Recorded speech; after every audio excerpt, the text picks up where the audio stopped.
One common campaign structure question we get a lot is about different keyword match types and whether they should exist in separate ad groups or separate campaigns, whether that structure matters.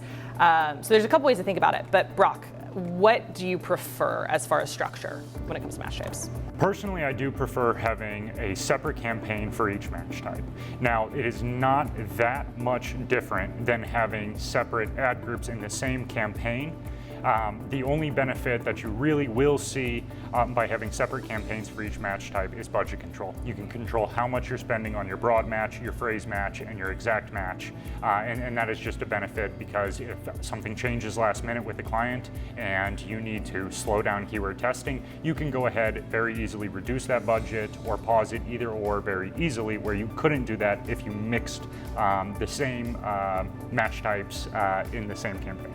And as you are trying to grow that kind of exact match master ad group, it's much easier to do so if it's in a separate campaign. You can put more budget, you can better control the ACoS. It's just gives you a lot more control. Another thing that we will say is if your client comes in and they are mixing match types in the same ad group, it is almost always crucial to separate that out. The transition can be a little bit painful, adding new ad groups and transferring that out, but the benefit is huge, and that is creating negative keywords. You cannot create negative keywords for your broad and phrase match keywords if they are mixed in with the destination, which is where your exact match are. So make sure no matter what you do, you always have your exact match in at least its own ad group, preferably its own campaign.